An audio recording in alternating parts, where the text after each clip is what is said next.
Prepare yourself for all new explosive information that you will experience in the upcoming Powerhouse documentary from Omar Shabazz, Brother Malcolm X, Diamond Among Men. Mr. Muhammad, I'm sorry.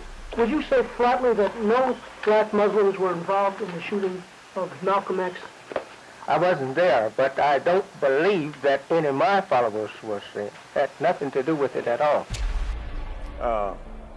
I went along with what was going on. They were saying Minister Malcolm was this, Minister Malcolm was that, he's a hypocrite, and Minister Malcolm was a hypocrite. And I've said some bad things about Minister Malcolm and didn't even know Minister Malcolm. New York couldn't handle the deed of getting rid of Minister Malcolm. So they brought in number 25, which was Newark, which is a whole lot smaller than New York. He could have made a case, and I believe he would have made a case had he went in front of the UN for reparations. In New York, you probably had 10 times the amount of Muslims in New York than you had in Newark. But Newark was the dirty worker. They would do the dirty work. I'm not a gang member. I'm a former Nation of Islam member. And I'd like to say a few things on Malcolm X's behalf, who's no longer with us and can't speak for himself. I joined the Nation of Islam in New York City, Temple number 7. These guys was high profile. Okay. And if they had attempted to go into the Audubon Ballroom to get Malcolm, that they would have been spotted from the door. Right away, right. Who was with Wallace, not willingly, he went kicking and screaming, but then he said, you know, I'm not with this no more, and he said he's gonna build the old Nation of Islam back, right? Over time, realized that there was a lot of irony and a lot of truth in things that Malcolm was saying. He left us, said he was going for himself. We regret it to have seen Malcolm leave. And that's why, that's one of the many reasons why I'm attracted to Malcolm X as an example, as a paradigm, as a man, as a brother, and as a human. The so-called Negro today is what the white society has made him. And the Honorable Elijah Muhammad is doing a tremendous job of cleaning us up. This right here, this connection would have brought, I think, our people more together, especially religiously, you know, and culturally.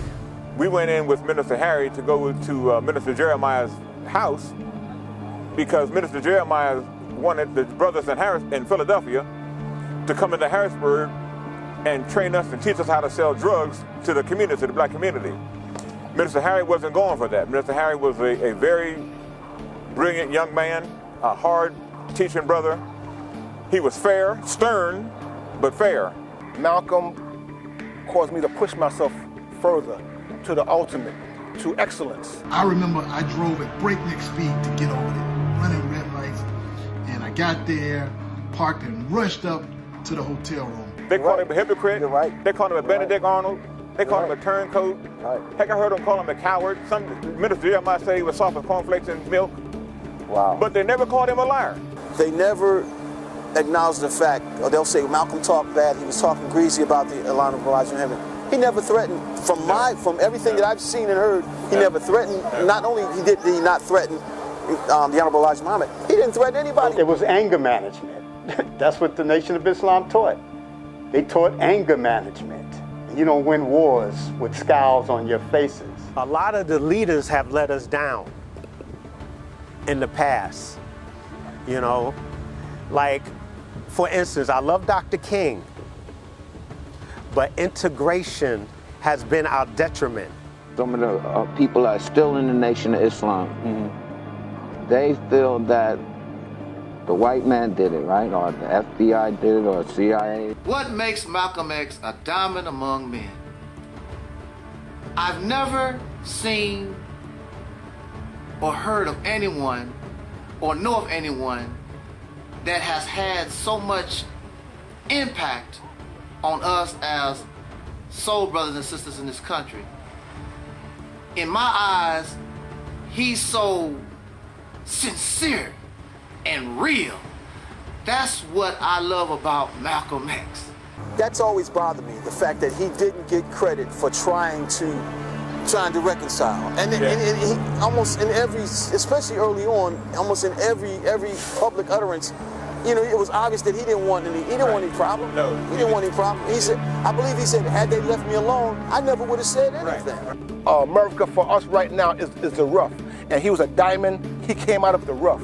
So yes, he's definitely a diamond among men. Find out who secretly financed the Nation of Islam. Find out what role Nation of Islam member Sterling X played. Find out how the Nation of Islam cooperated with the white power structure. Find out who the murderers of Minister Harry X were. Find out why Elijah Muhammad's many predictions about a mothership destroying evil white America never took place. Find out why Malcolm's security men protected Mr. Untouchable, Nicky Barnes, the drug lord of Harlem. Find out what crew burned down Mosque No. 7 in an act of revenge for Brother Malcolm.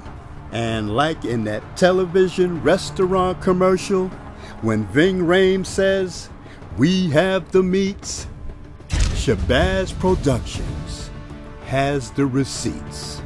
This is the last film Shabazz Productions will be making about Brother Malcolm. Only a few copies will be made. Get this film before it's banned worldwide, and our studio is raided, and the film is confiscated.